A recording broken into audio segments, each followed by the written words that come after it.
Carefully, they replaced the soil and covered the entire grave with uprooted grass.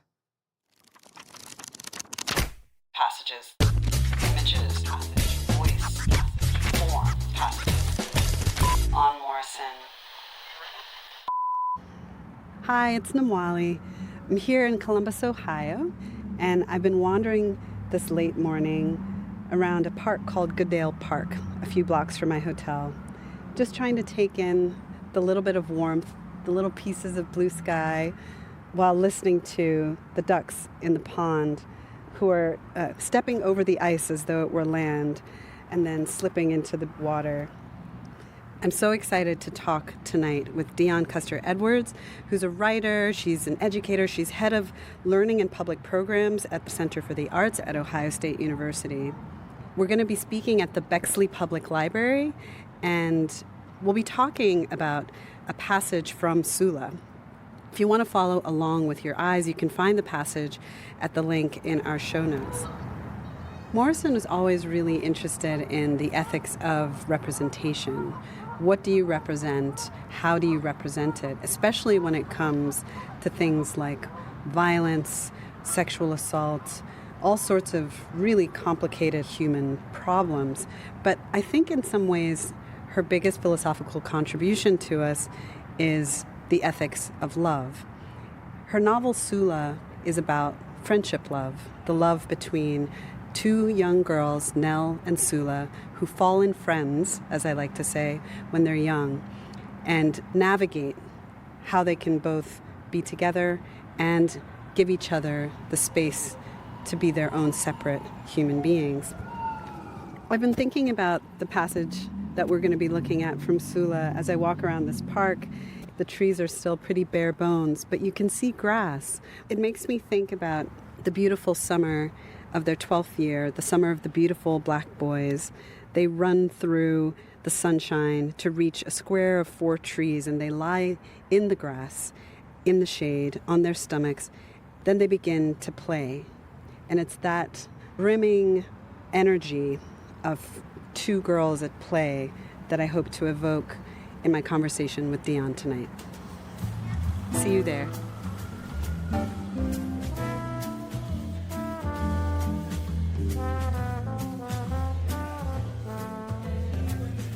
Please join me in welcoming Namwali, Serpell, and Dionne Custer Edwards.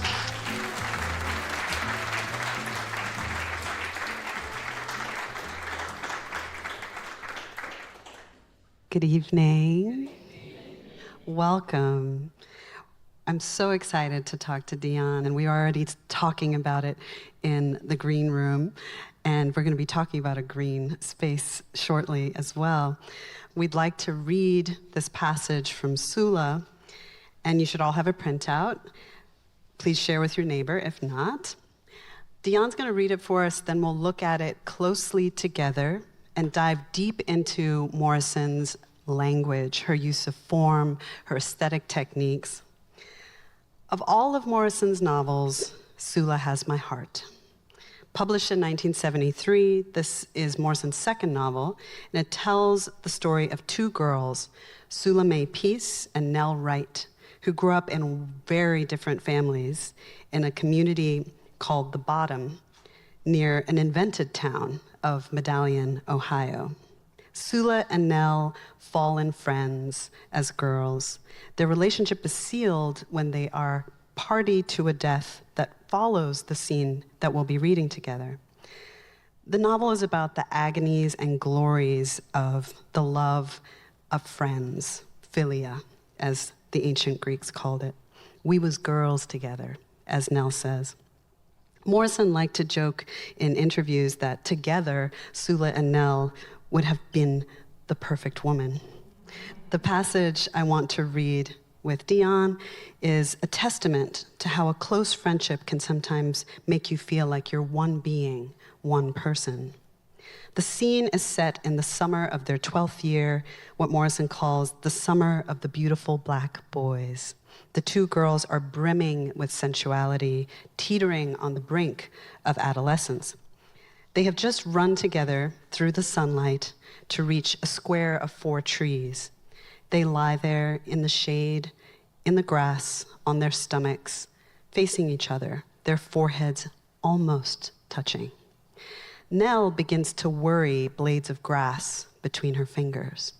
Dionne, do you want to take it from there? Sula lifted her head and joined Nel in the grass play.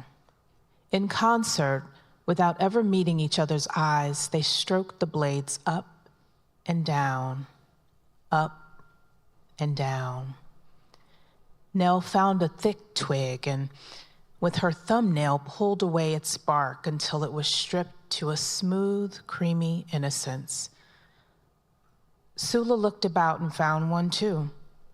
When both twigs were undressed, Nel moved easily to the next stage and began tearing up rooted grass to make a bare spot of earth.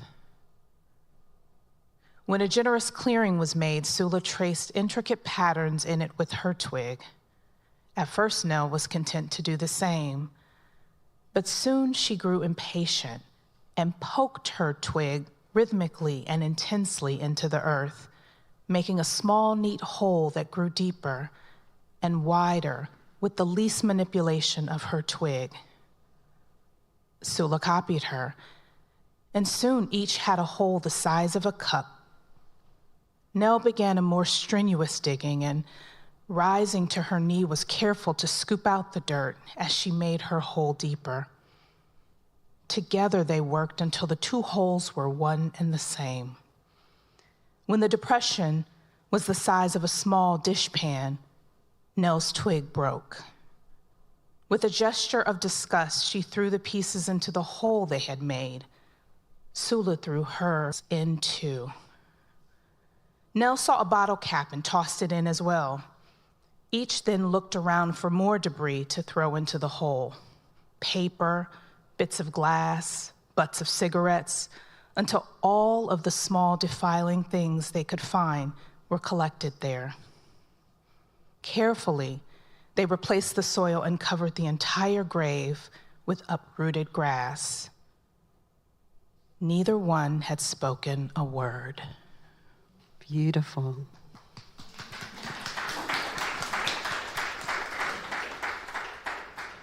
So in the class that I teach at Harvard on Morrison's work, I sometimes put passages up on a projection and I have the students talk to me about what they notice. We want to replicate that kind of conversation here tonight. So I'm going to ask you first, what are you drawn to in this passage? So there's this intricate, intimate, slow, sort of, I can't say coming of age exactly, but just on the tip of it. Yeah. It's sensual. Yes. There is a kind of oneness, as much as it is separate. Yes. In this interesting way, and perhaps it's because I know the story, and I understand this idea of friendship. Yes. The visual is so clear. Yeah. That whole is representative. The twigs are so clear, that sort of rubbing, that sort of descriptive, the sort of the creamy innocence, this idea of right at the cusp, perhaps lost innocence, perhaps wondering, perhaps not even knowing, just allowing a body to be. Yes. These two bodies in a space, and then they're just surrounded in nature. And there's more to say, but I'll maybe stop there. Yeah, that's a beautiful way to think about it. Morrison is very interested in Edenic spaces, right? There's her later novel, Paradise, is essentially about utopias, but also about Eden. And there's a sense of order, right? We have 4 trees that these 2 girls are in, and they're facing each other, lying almost in a line. But then within that space, you have all of this brimming chaos, right? The debris that's being picked up around them. So there's this kind of back and forth between order and disorder that's happening. And that I see as a real pattern in the novel. Nel's name is Nel Right, like right angles, right lines. She comes from an orderly house with hardback chairs, whereas Sula comes from a wild house, a house of women, unruly women, and that they find each other produces this beautiful synthesis. And you see that same tension in this passage as well. Yes.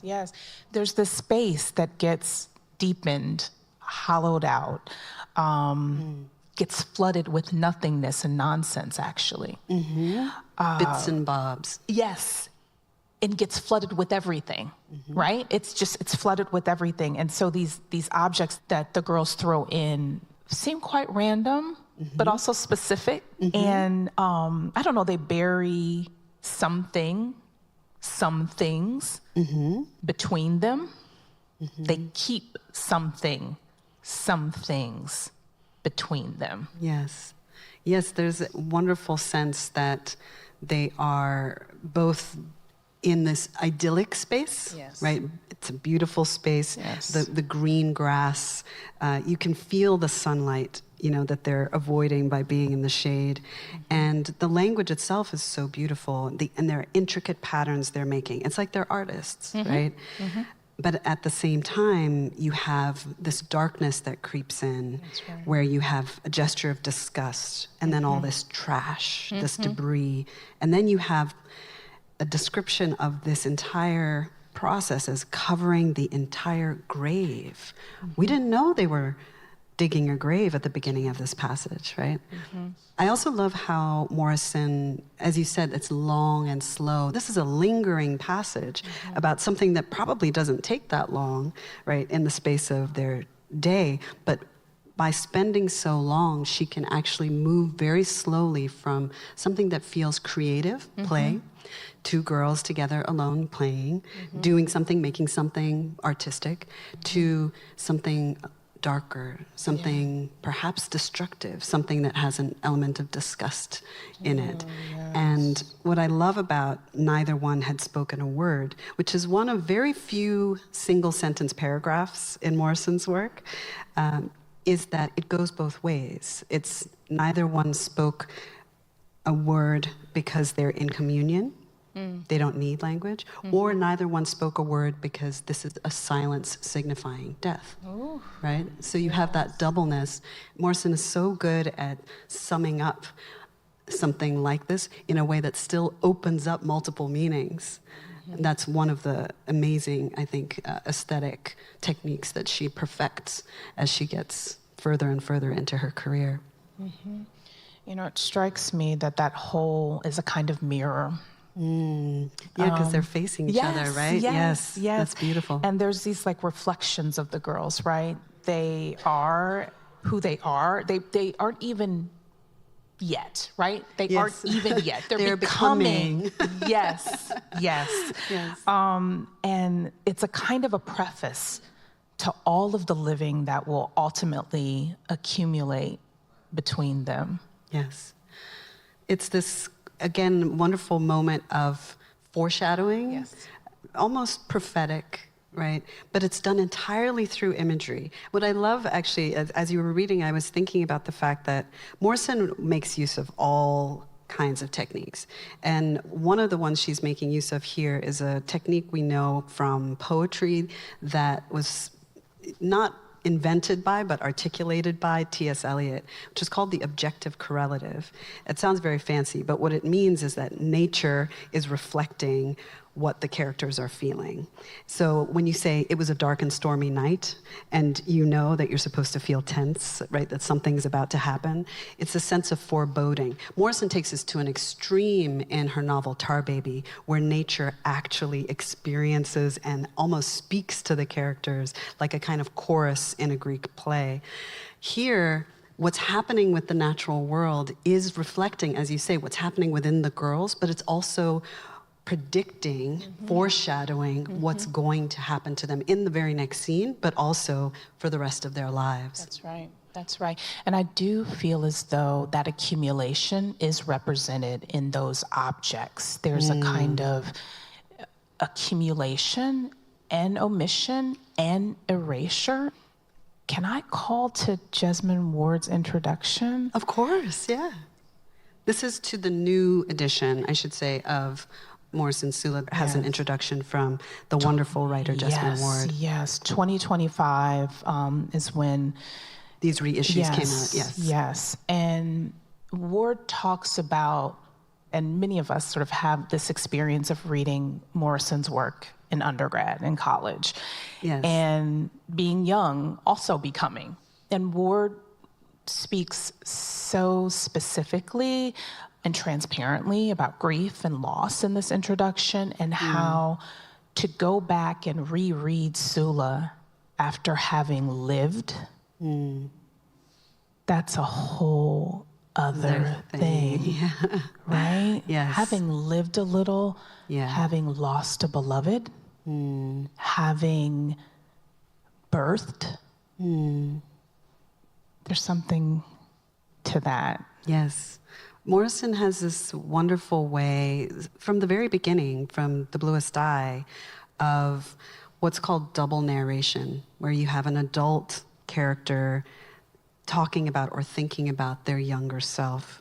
And here you have just a narrator who's just telling the story of these girls, but this sense of a life lived as a girl, as a young woman, as a woman, as an older woman, is so present in so many of her works. And it's true of her men as well. You know, we actually do get a sense of the youth of characters in her novel Home, and Paul D in Beloved as well. That layeredness of time is really important, not just because it gives you the sense of a life lived, but because it means that when you reread the text, you're coming in at this layer, and then at this layer, and then at this layer, and you're looking back. By the end of the novel, Nel is looking back, and she's realizing things about their childhood that she didn't yet know. And that's also what Morrison enacts for us as readers. It's incredible. Yes. I was thinking that when you said that, this idea of what we don't yet know, we can encounter a text, and at points where our eyes are maybe just glazing over the language, really trying to decipher what a scene is, or what device is being used, or maybe sound quality. We're trying to sort of maybe pick it apart. But once you've lived in a life for a little while, you can then apply that to a text. And what I appreciate about Morrison is this idea of a participatory reader. Yes. Morrison's aesthetic is very oriented toward a kind of richness of interpretation. Sometimes you can call that ambiguity, but that suggests a kind of confusion. Rather, I think it's a kind of multiplicity, right? In literary critical language, we call it polyvalence, meaning many valences or facets. And it means that every novel that you read by her makes available different interpretations. There's this one point where she's talking about Beloved, and someone's asking her, well, who is the ghost? Like, what is the ghost? And the way she talks about it is by saying, this is in the text, and this is in the text, so all of this is available. Not necessarily this is the answer, but it's all available for the reader to make their own interpretation. I think part of the reason she felt that way is that the reader has to participate in the making of the text. If you have a text that just tells you things or just gives you the message, then you're passive. You're just kind of letting it sit. You know, you're absorbing. But as she put it, I leave gaps and spaces in the text for the reader to step in, to help make that meaning happen. And I love this so much because it helped me understand when I was a graduate student and very drawn to texts that have this kind of rich uncertainty or ambiguity, that this wasn't just like being poetically ambiguous, that there's actually an ethos here, that there's something that she's doing that's trying to pull us into conversation with each other, so that when you close the book, the first thing you want to do is say, well, what did you think about this passage, right? There's something about great art that invites you, even demands you feel something. And in the way that you are writing about Morrison's writing, the approach to the work, it very much is about feeling something. Mm-hmm. And it struck me when you wrote about where you feel Sula. You feel Sula in the breastbone. Yeah, right here. Yeah. I start by saying it's something about the name Sula, which is also very important to Morrison. She felt that naming and the way we name is something rooted in a Black cultural tradition. It's one of the ways we use language. And Sula is one of these wonderful biblical names. Morrison uses a lot of them that can go in multiple directions, right? It can be Salome, right? But it can also be Shulamit, which means peace, which means that Sulame, peace, means peace, peace, which is a kind of wonderful, ironic doubling, because this is not a peaceful clan of people. So yeah, I really, but there, I don't know, there's some, I think maybe because my experience of reading this novel is one of the few Morrison novels that I read first without any reason to. I sort of picked it up off of a bookshelf in a house I was house sitting, and I just liked the vintage cover. It's the woman with the afro and the yellow rose, and I read it in one sitting, and I didn't have a pencil in my hand. I was a graduate student at the time, so all my reading I had a pencil in hand, but not this time. And I think also because there's something about the way my experience of friendship resonated with what she was describing. Morrison always said this, you have to write the book that you want to read. Yeah. But she also wrote books for us that we wanted to read, and that is a gift in itself. I had never read a story about friendship that captured all of this complexity. Mm-hmm. And specifically, I'm very interested in the irony in a friendship that you want to treat the person well on their own terms. Your love for them is not extractive, right? This is actually how Aristotle defines true friendship. You're giving to them for their own sake. You have to think of them as a separate person, right? You have to get them the gift they want, not the gift you want, right? But at the same time, this affinity makes you feel like they are part of you, right? So this question of who is my friend and who is me is this constant oscillation between separateness and togetherness. And Morrison just articulates that so beautifully without it turning into sort of like, well, girls always have cat fights. You know what I mean? It's like, actually, it's much more complicated than that. And it's much more beautiful than that. Yes, yes. And on that note, I'm going to read from On Morrison to give you a sense of how my interpretation works. When I think of Sula and feel that thrum at my breastbone, I'm remembering the tart green sap of young girl friendship. Hey girl, hey yourself, Sula and Nel say to each other. I'm awash in adventuresomeness. I'm awash in their mean determination to explore everything that interested them and the perfection of this sentence, and they had no priorities. I'm conjuring the teetering into fleshliness at the age when suddenly, like a flock erupting in flight, all the boys are beautiful. Quote, it was that summer, the summer of their 12th year, the summer of the beautiful black boys. They became skittish, frightened, and bold. I'm back in that trembling time, its desire and ache, the feeling of running a gauntlet of men's gazes, but secretly thrilled by what lies curled behind the seams of their trousers. I'm reliving this girlish queerness, neither straight nor lesbian exactly, but feverish with slant possibility. The dewy conspiracy of lying within a square of 4 leaf-locked trees, foreheads almost touching, bodies stretched away from each other at a 180-degree angle. Without looking at each other, Sula and Nel each repeatedly stroke blades of grass up and down, then strip the bark off 2 thick twigs down to a smooth, creamy innocence. Playtime begins.